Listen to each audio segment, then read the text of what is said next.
안녕하십니까. 자, 오늘은 매우 중요한 역사적인 전환점에 있는 이 사건에 대해서 여러분께 말씀을 올리겠습니다. 바로 대한민국과 쿠바 간의 대사급 관계가 이제 맺어졌습니다. 지금 대한민국 정부는 장관도 모르게 프로젝트를 추진했고 결국은 이제 아주 갑작스럽게 발표를 했는데 그 이유는 러시아와 북한, 중국 이런 국가들이 개입을 해서 쿠바 정부에게 압력을 넣을 수 있는 여러 가지 환경이 있기 때문에 극비리에 진행을 했습니다. 쿠바는 어떤 나라냐? 여러분도 아시겠지만 피델 카스트로가 1959년도에 쿠바에서 체 게바라와 함께 쿠바 혁명을 성공시켰고 거의 늙어 죽을 때까지 90세까지 통치를 했습니다. 거의 50년 이상을 통치를 했고 그가 죽은 다음에 라울 카스트로 자기 친동생이 몇 년간 하다가 퇴임을 했습니다. 쿠바는 김일성 국가 정권과 거의 유사했는데 김일성보다는 훨씬 양심은 있어요. 어떤 양심이냐? 세습을 하지 않았습니다. 그러니까 자기 아들에게 주진 않았어요. 동생이 했기 때문에 이거는 뭐 형제 간의 어떤 그런 권력 이동이지 아들에게 세습은 안 했다는 거죠. 그러니까 이건 왜냐하면 쿠바 정권이 공산주의 혁명이기 때문에 공산주의는 봉건주의를 타파한 새로운 이념으로 포장이 되어 있습니다. 그러다 보니까 세습을 한다는 것은 공산주의를 배반하는 이제 그런 것이기 때문에 피델 카스트로는 자기 아들에게 권력을 줄 수가 없었어요. 그러니까 동생이 잠깐 이임했고 결국은 동생도 자기 아들에게 권력을 준 게 아니라 미켈 디아스 카넬 쿠바 공산당 의장에게 권력을 이양을 했습니다. 그러니까 쿠바는 어떻게 보면 공산주의 이념에 충실한 국가이고 북한의 김일성 정권은 그야말로 봉건주의를 통해서 국가를 사유화하고 오늘의 파국에 이른 이제 그런 상황이 됐기 때문에 두 국가가 형제 국가라고 해도 근본의 결은 달랐다. 이런 말씀을 이제 드리고 싶습니다. 자, 그럼에도 불구하고 북한과 쿠바 간의 관계는 형제 이상의 개념을 가지고 있습니다. 자, 공동의 적이 있습니다. 미국이라고 하는 공동의 적이 있고 대한민국과 북한이 마주하고 있고 미군이 함께 적대국처럼 이제 형구가 서로 이제 겨눠지고 있습니다.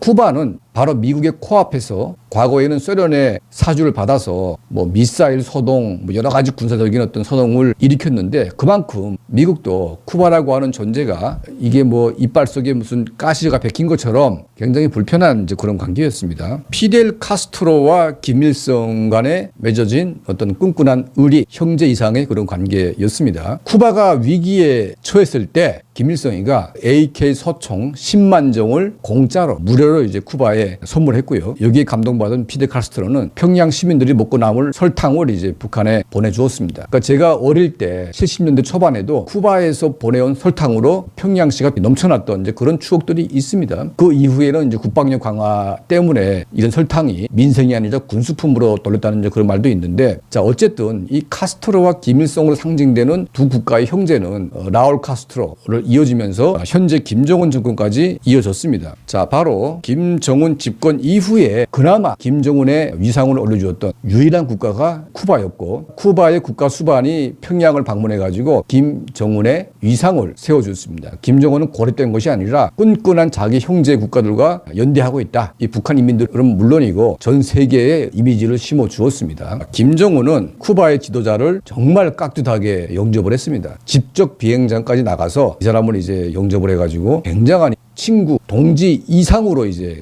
김정은의 환대를 받았죠. 이제 아주 큰 문제가 생겼습니다. 어떤 문제냐? 쿠바에 많은 북한인들이 있습니다. 그리고 북한 유학생 가운데 러시아, 중국 다음으로 가장 많이 유학 가는 나라가 쿠바였습니다. 쿠바에는 이제 스페인어를 배우는 많은 북한 유학생들이 유학을 갔고 또 이제 뭐 의학대학, 자연과학을 포함해가지고 많은 과목의 학생들이 쿠바로 유학을 갔습니다. 그리고 유학 갔던 사람들 일부가 상당수가 쿠바에 남게 됐습니다. 왜냐하면 이게 미국의 코앞이기 때문에 미국과 연계된 첩보 활동을 하기 위해서 쿠바를 이제 전초 기지화한 거죠. 그러니까 쿠바와 북한이 함께 정보 전쟁을 한 겁니다. 그래서 옛날에 35호실, 지금은 문화교류국, 또 정찰총국 이런 이제 핵심 부서, 그러니까 쿠바에서 넘어온 정찰총국 탈북자도 한 명 있습니다. 그러니까 정찰총국에서 이 쿠바에 파견돼 가지고 스파이 활동을 하고 있어요. 그리고 우사로 위장돼 있고 뭐로 위장돼 있고 해가지고 쿠바에 이제 북한의 정보 라인들이 엄청나게 들어가 있습니다. 자, 이번에 한국과 쿠바 간의 수교가 맺어지면서 북한의 정보 라인들이 순식간에 붕괴될 위기에 처해 있습니다. 자, 그리고 연간 대한민국 국민이 쿠바를 방문하는데 14,000명 이상이 지금 쿠바로 가고 있습니다. 그런데 지금까지는 수교가 안 돼 있고 또 이제 북한의 정보 라인들이 살아있다 보니까 대한민국 국민들이 쿠바에 여행 가는 게 이게 쉬운 게 아니었어요. 없습니다. 그리고 정말 극비리의 간첩망들이 유지되고 있는 여러 루트를 통해서 쿠바에서 만나게 되면 가장 안전한 국가 중에 하나였습니다. 충북 동지해라든지 이런 간첩망들은 동남아에서 만나다가 걸려가지고 이번에 몽땅 감옥으로 가지 않습니까? 쿠바에 가게 되면 누구도 이제 의심을 안 하는 거죠. 누구 볼 사람도 없고. 자, 이제는 달라지게 된 겁니다. 왜냐하면 대한민국 대사관이 쿠바 아바나에 이제 세워지게 되고 대한민국의 정보력이 쿠바에 들어가기 때문에 북한의 정보 라인들이 이제는 축소가 되거나 상당한 위협을 받을 수밖에 없는 거죠.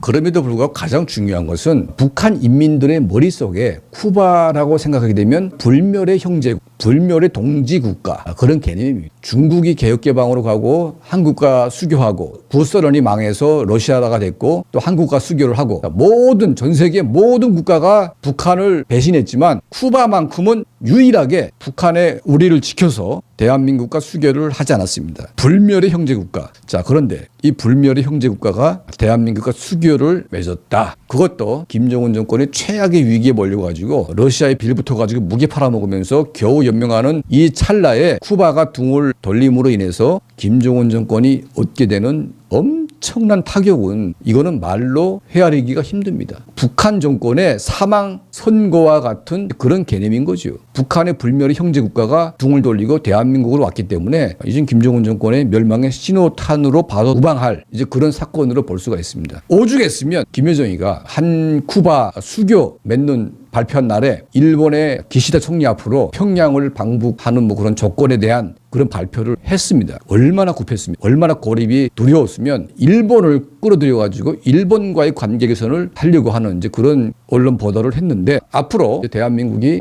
쿠바까지 장악을 하면서 김정은 정권의 세계적인 고립은 더욱 이제 심화될 것이고 러시아 우크라이나 전쟁이 언젠가 끝나겠죠. 전쟁이 끝나게 되면 러시아가 더 이상 북한하고 뭐 할 게 없습니다. 지금 급하니까 북한의 무기를 끌어다가 쓰면서 아쉬운 대로 지금 붙어 있지만 러시아도 북한보다는 정상국가이기 때문에 푸틴이 더 이상 이제 국제사회와 협력을 하려면 북한과 협력을 할 수가 없습니다. 러시아 전쟁이 끝나는 순간 이제 김정은 정권은 굉장히 어렵고 심각한 상태에 빠질 것이다. 자, 이런 생각이 듭니다. 자, 우리 평양 24시는 쿠바와 대한민국의 수교 이게 얼마나 중요한 것이고 또 북한의 해외 정보 라인들이 이번 수교를 통해서 완전히 이제 박살나게 되는 이제 그런 상황에 직면했다. 앞으로 김정은 정권의 몰락의 한 축이었던 쿠바 변화가 어떤 상황으로 우리에게 다가올지 한번 유심히 지켜봐야 될 것 같습니다.